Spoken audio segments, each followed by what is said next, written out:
Assalamualaikum warahmatullahi wabarakatuh. Salam sejahtera untuk kita semua. Sebelumnya perkenalkan, nama saya Gesti Nadila, saya moderator pada agenda sore hari ini mengenai dengan tema kupas tuntas aspek hukum agraria. Saya akan membacakan rules pada agenda sore hari ini, yaitu peserta diwajibkan menyalakan kamera, mematikan mikrofon pada saat narasumber berbicara. Materi akan diberikan kurang lebih sekitar 50 menit mungkin ya Pak.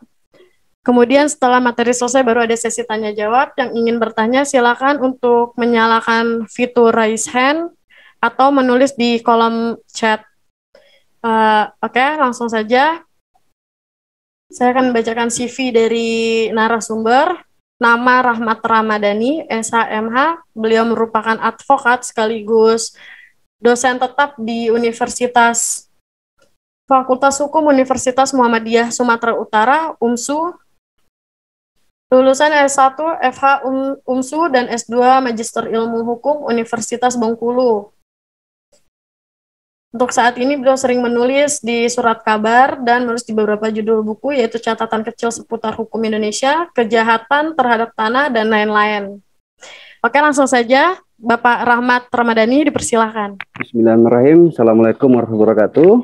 Waalaikumsalam warahmatullahi wabarakatuh. Terima kasih Ibu. Konflik agraria kontemporer. Ada kata konflik ya, tapi sebelumnya kata sengketa, konflik, dan perkara pertanahan ini dijadikan sebagai satu title, yaitu permasalahan pertanahan. Nah, konflik agraria kontemporer ini coba saya reduksi atau saya gabungkan ya menjadi sebuah persoalan agraria kontemporer. Kita pahami dulu sengketa itu apa, konflik itu apa, perkara itu apa. Ya, pada prinsipnya ketiganya sama-sama perselisihan kepentingan atau perselisihan paham terkait dengan suatu hak atas tanah. Perbedaannya apa? Perbedaannya kalau sengketa itu sosiopolitisnya kecil ya, tidak begitu besar. Kalaupun dia ada komunal, maka sifatnya hanya kelompok itu saja.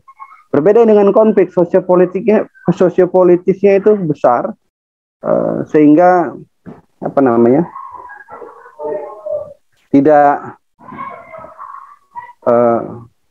tidak menutup kemungkinan ini bisa merembet kepada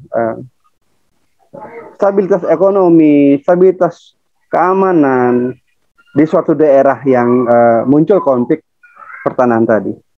Berbeda dengan perkara pertanahan. Nah, perkara pertanahan ini sosiopolitiknya kecil, pihak yang berkepentingan juga hanya yang berperkara, dan perbedaan dia dengan dua permasalahan pertanahan lainnya adalah dia sudah terregister di pengadilan.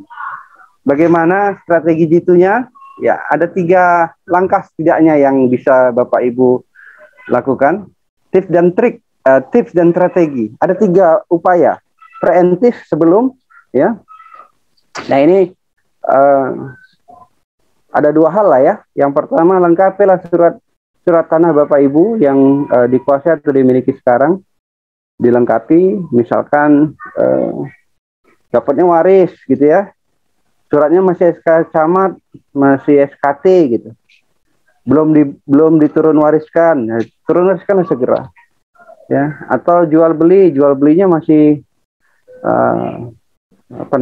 pakai kwitansi, belum dibuat AJB-nya kalaupun dia sudah sertifikat, atau jual belinya masih SKT, belum dibuatkan akta camatnya atau alasanya, segera dibuat.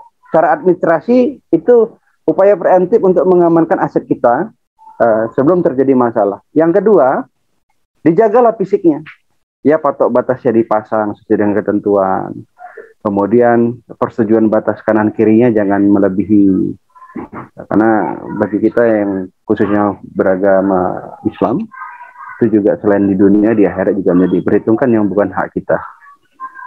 Nah, setelah ini terjadi, sudah kita penuhi, maka strategi berikutnya untuk menghindari persoalan sengketa tanah di kemudian hari terhadap aset kita adalah upaya preventif. Apa itu? Mendaftarkan aset kita itu ke BPN. Seperti tadi misalkan, kalau dia masih SKT, patok udah kita pasang. Kemudian alas haknya sudah lengkap, bawa ke BPN untuk ditingkatkan menjadi sertifikat atas tanah. Status haknya bagaimana nanti? Apakah hak milik atau hak pakai atau hak guna bangunan? Itu ada pertimbangan-pertimbangan teknis pada saat melakukan pendaftaran tanah. Yang penting kalau sudah sertifikat, insya Allah, walaupun tadi